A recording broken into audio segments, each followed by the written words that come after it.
मराठी चित्रपटांचा जर इतिहास लिहिला गेला तर ज्याचं नाव सोन्याच्या अक्षरानं लिहिलं जाईल असं नाव म्हणजे लक्ष्मीकांत बेर्डे. ज्यानं विदूषक बनून जगाला हसवलं, जो हमाल होऊन कमाल करून गेला, जो सगळ्यांना हसवत होता पण त्याचं काळीज मात्र रडत होतं. ही कहाणी आहे एका वेड्या कलाकाराची, ज्यानं सकल मराठी जनांना हसवलं पण त्याचं दुःख मात्र कोणालाच कळलेलं नव्हतं. असा होता एक लक्ष्मीकांत बेर्डे. पूर्ण नाव आहे लक्ष्मीकांत पांडुरंग बेर्डे. आपल्या महाराष्ट्रातील रत्नागिरी जिल्हा आहे, रत्नाची खाण आहे आणि या रत्नाच्या खाणीमध्ये रत्नागिरी जिल्ह्यामध्ये पांडुरंग बेर्डे हे चाकरमानी राहत आहेत. या चाकरमान्याच्या घरामध्ये 26 ऑक्टोबर 1954 या दिवशी लक्ष्मीपूजनाच्या शुभमुहूर्तावरती एक मुलगा जन्माला आला आणि लक्ष्मीपूजनाच्या दिवशी तो जन्माला आला, त्यामुळे त्याचं नाव ठेवलं लक्ष्मीकांत. आणि इतर 4 भावंडांमध्ये म्हणजे इतर 4 भावंड आणि हा 5वा, अशा पद्धतीनं हा परिवार होता. एक मध्यमवर्गीय सर्वसामान्य परिवार होता. आर्थिक परिस्थिती यांची बेताची होती. आता पुढं कामाच्या निमित्ताने हा जो परिवार आहे तो परिवार, हा बेर्डे परिवार मुंबईमध्ये आलेला होता आणि गिरगाव या ठिकाणच्या एका चाळीमध्ये राहायला लागलेला होता. आता यावेळेस लक्ष्मीकांत हे खेरवाडी येथील युनियन हायस्कूल आहे त्या हायस्कूलमध्ये शाळेमध्ये जायला लागलेले होते. आता इथं त्यांचं प्राथमिक शिक्षण आणि माध्यमिक शिक्षण जे आहे ते पूर्ण होत होतं. आता लक्ष्मीकांत हळूहळू आता त्यांचं वय वाढत होतं, कळत्या वयामध्ये येत होते आणि आपल्या घरची परिस्थिती किती हालाकीची आहे याची जाणीव त्या छोट्याशा मुलाला होत होती आणि त्यामुळे आपल्या कुटुंबाला 4 पैशांचा हातभार लागावा यासाठी अगदी कळत्या वयामध्ये, अगदी लहान वयामध्ये त्यांनी लॉटरीची तिकीटं विकायला सुरुवात केली होती. एका बाजूला शिक्षण होतं, दुसऱ्या बाजूला 4 पैसे मिळवण्यासाठी ते काम करत होते आणि ही कसरत करत असताना म्हणजे अगदी लहानपणापासून करत होता. हे करतानासुद्धा त्यानं आपल्या कलेला आणि अभिनयाला जिवंत ठेवलेलं होतं. आता यांच्या घराच्या जवळ कोकणस्थ समाजाचा गणेशोत्सवाचा कार्यक्रम असायचा. आता यावेळेस विविध कला गुणदर्शन वगैरे व्हायचे. त्याच्यामध्ये लक्ष्मीकांत यांचं हे स्वतः अभिनय तिथं सादर करायचे. तिथले जे काही नाटकं असायचे त्या नाटकामध्ये ते सहभागी व्हायचे किंवा शाळेमध्ये सुद्धा छोट्या मोठ्या नाटकामध्ये त्यांनी काम केलेलं आहे. आणि 5वीमध्ये असताना लक्ष्मीकांत यांनी पु ल देशपांडे यांच्या वयम मोठम खोटम ह्या नाटकामध्ये सुद्धा भूमिका केली होती. म्हणजे बाळाचे पाय पाळण्यामध्ये त्यावेळेस दिसत होते. आता पुढं त्यांनी पदवीपर्यंत शिक्षण पूर्ण केलं, पण लक्ष्मीकांत यांना अभिनयाची फक्त आवडच होती असं नाही, तर त्यांना अभिनयाचं वेड होतं. आणि साधारण 70व्या दशकामध्ये त्यांनी मुंबई मराठी साहित्य संघाच्या नाटकामध्ये बॅकस्टेज आर्टिस्ट म्हणून काम करायला सुरुवात केली होती. आता त्यावेळेस जे पडेल ते काम करायचे, म्हणजे घंटी वाजवणे किंवा पडदा ओढणे किंवा कलाकारांची ओजी वाहणे, साहित्य, चहापाणी वगैरे वगैरे वगैरे, म्हणजे जे काय पडेल त्या सगळ्या प्रकारची कामं अगदी न लाजता त्यांनी त्या ठिकाणी केली होती. कारण त्यांना शिकायचं होतं कलाकार कसा अभिनय करतात, कलाकार कसं वागतात, त्यांच्या लकबी कशा आहेत, ते आपल्या भूमिकेमध्ये कसे शिरतात, इतक्या छोट्या छोट्या गोष्टी त्या सगळ्यांचं लक्ष्मीकांत यांनी ऑब्झर्वेशन केलेलं होतं, निरीक्षण ते करत होते. आणि पुढच्या 10-11 वर्ष त्यांचं हे स्ट्रगल सगळं चाललेलं होतं. आणि त्यानंतर पुरुषोत्तम बेर्डे यांच्या टूरटूर या नाटकामध्ये त्यांनी पहिल्यांदा काम केलं होतं आणि त्यांच्या नाट्यप्रवासाला सुरुवात झालेली होती. त्यानंतर 1989 साली शांतेचं कार्ट चालू आहे आणि उघडलं स्वर्गाचं दार या नाटकामध्ये त्यांनी भूमिका साकारल्या होत्या. तर नाटक आणि चित्रपट याच्यामध्ये लक्ष्मीकांत यांची मागणी आता हळूहळू वाढायला लागलेली होती. आता या सुमारास महेश कोठारे यांच्याबरोबरती यांची ओळख झाली, यांची चांगली मैत्री झाली आणि कोठारे यांनी त्यांच्या चित्रपटामध्ये त्यांना घेतलं आणि पुढं यांच्या या जोडीला म्हणजे महेश आणि लक्ष्यच्या जोडीला लोकांनी अक्षरशः डोक्यावरती घेतलं होतं. धूमधडाका, धडाकेबाज, थरथराट, झपाटलेला ते अगदी पछाडलेल्यापर्यंत असा हा महेश कोठारे यांच्या चित्रपटांचा प्रवास सुरू झाला होता आणि त्याच्यामध्ये लक्ष्मीकांत बेर्डे यांची मुख्य प्रमुख भूमिका तिथं असायचे. आता त्याचप्रमाणे अशोक सराफ आणि लक्ष्मीकांत बेर्डे यांचीसुद्धा जोडी प्रचंड प्रसिद्ध झालेली होती. त्याचप्रमाणे सचिन पिळगावकर आणि लक्ष्याने सुद्धा धुमाकूळ घातलेला होता. आता मराठीमध्ये प्रचंड यशामुळे त्यांना हिंदीमध्ये सुद्धा ऑफर येत होत्या. आता त्यांचा पहिला हिंदी चित्रपट होता मैंने प्यार किया.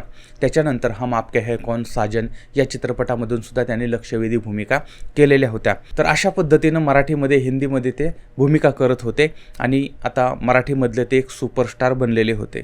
पण या अगोदर म्हणजेच ज्यावेळी लक्ष्मीकांत यांनी अभिनयाला सुरुवात केली होती त्यावेळेसच त्यांची भेट अभिनेत्री रुही बेर्डे यांच्याबरोबर ती झालेली होती. म्हणजे रुही यांच्याबरोबर झाली आणि त्यानंतर 1985 साली त्यांनी लग्न केलेलं होतं.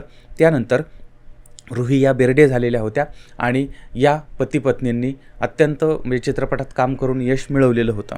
आणि यामध्ये लक्ष्मीकांत यांच्या पाठीशी रुही या ठामपणे उभ्या होत्या. एका बाजूला यांचा संसार चालू होता, दुसरीकडे लक्ष्मीकांत बेर्डे यांचं नाटक चालू होतं, सिनेमा चालू होते.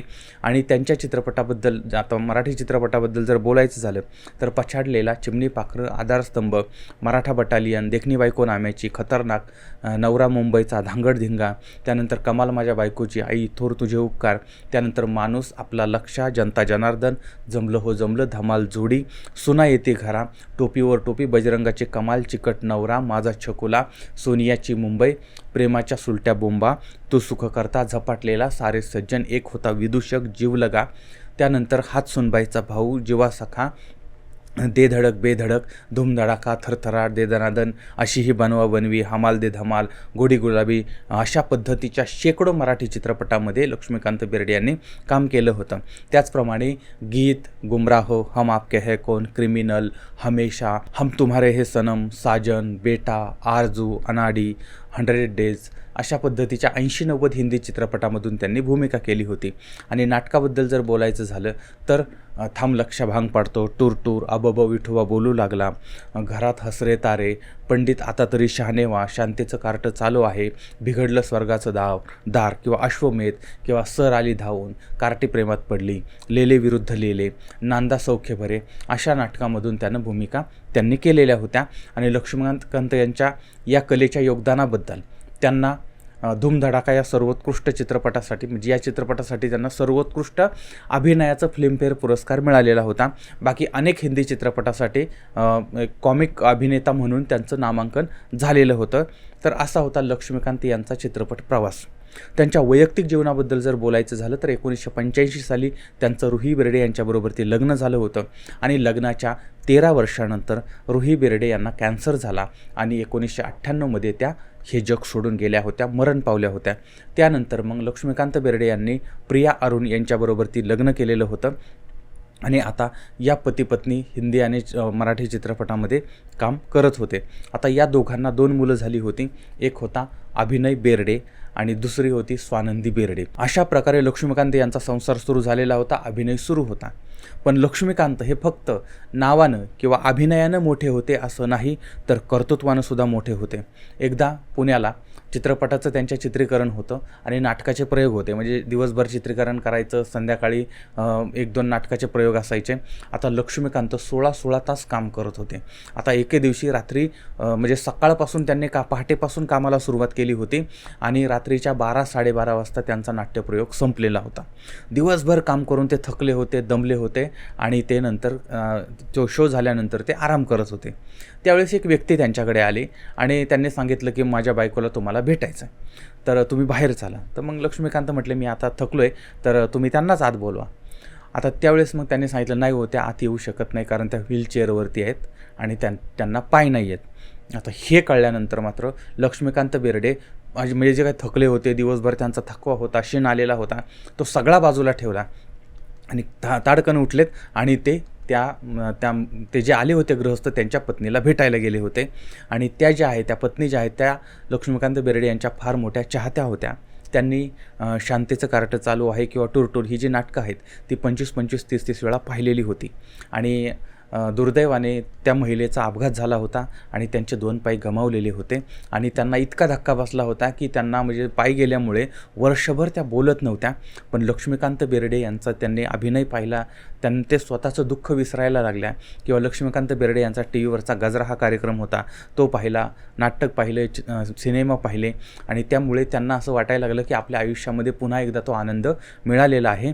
आणि त्यामुळे त्यांनी सांगितलं की लक्ष्मीकांत आज ही जर जिवंत असेल किंवा ही जर स्वतःच्या जीवनाचा आनंद घेत असेल तर ती फक्त तुमच्यामुळे जिवंत आहे किंवा तुमच्यामुळे ती जीवन जगते आहे. म्हणजे अशा पद्धतीने लक्ष्मीकांत यांनाही त्यांच्या कामाची पावती होती. आता बाकी पैसा भरपूर मिळाला, नाव भरपूर मिळालं, पण माणुसकी कमवण्याचं काम लक्ष्मीकांत बेर्डे यांनी आयुष्यभर केलं होतं, माणसं कमवण्याचं काम केलं होतं. आणि बऱ्याचदा लक्ष्मीकांत हे त्यांच्या व्यस्त वेळेमध्ये त्यांचं दिवसभर म्हणजे चित्रपटाचं शूटिंग असायचं, त्याच्यानंतर मग नाटकं असायची, सगळं असायचं आणि हिंदी मराठी चित्रपट असायचे. असं असतानासुद्धा रुग्ण जे असायचे त्यांच्या मनोरंजनासाठी आणि त्यांच्या इच्छेसाठी लक्ष्मीकांत स्वतः रुग्णालयामध्ये जायचे. आणि काही असे पेशंट असायचे की ज्यांना कॅन्सर झालेला आहे किंवा काहीतरी आजार झालेला आहे आणि ते काही दिवसामध्ये मरणार आहेत, आणि त्या लोकांच्या बऱ्याच जणांची इच्छा असायची की आम्हाला लक्षाला भेटायचं आहे किंवा लक्षाला बघायचं आहे, आणि त्यावेळेस ते लोक लक्षापर्यंत येऊ शकत नव्हते. आणि त्यामुळे लक्ष्मीकांत बेर्डे आवर्जून या सगळ्यामधून वेळ काढायचे आणि त्या रुग्णांना जायचे, भेटायचे, त्यांना हसवायचे आणि आजारी लोकांना ते मदत करायचे. किंवा त्यांची अशी पण माहिती समोर येते की त्यांनी अनेक गोरगरिबांना पैशाची मदत केलेली होती आणि जे काही अनाथ अपंग असतील त्यांनासुद्धा त्यांनी मदत केली होती. तर असा हा एक अत्यंत महान असा अभिनेता होता.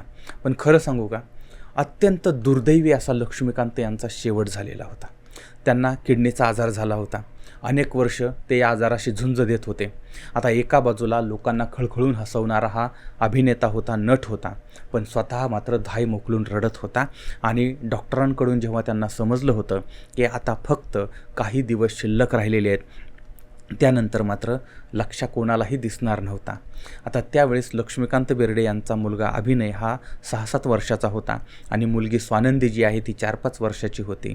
आता या मुलांच्यामध्ये खेळावं, बागडावं, त्यांना बापाचं प्रेम द्यावं, त्यांना जवळ घ्यावं, पण याच काळामध्ये त्यांना स्वतःच्या मृत्यूची चाहूल लागलेली होती. आणि तो चाळीत राहणारा लक्ष्य, तो लॉटरीची तिकीटं विकणारा लक्ष्य, नाटकासाठी पडेल ते काम करणारा लक्ष्य, लोकांना जोरजोराने हसवणारा लक्ष्य, दुसऱ्याचे अश्रू पुसणारा लक्ष्य, आता मात्र स्वतः तळमळत होता, स्वतः तडफडत होता. कारण तो आपल्या लहान मुलांना सोडून चाललेला होता. तो कायमचा निघालेला होता. तो आपल्या बायकोला, आपल्या संसाराला, आपल्या अभिनयाला सोडून हे जग सोडून निघालेला होता आणि त्याचा शेवटचा प्रवास सुरू झालेला होता. त्याला त्या अवस्थेमध्ये पाहणं अत्यंत कठीण होतं. त्याची अवस्था अत्यंत बिकट झाली होती, वाईट झाली होती. तो काही खात नव्हता, पीत नव्हता, फार कुणाशी बोलत नव्हता, फक्त मनामध्ये रडत होता. आणि अखेर तो दिवस उजाडला 16 डिसेंबर 2004. आता हा दिवस, या दिवशी लक्ष्मीकांत बेर्डे हे जग सोडून गेले. लक्ष्मीकांत बेर्डे हे आपल्याला सोडून गेले.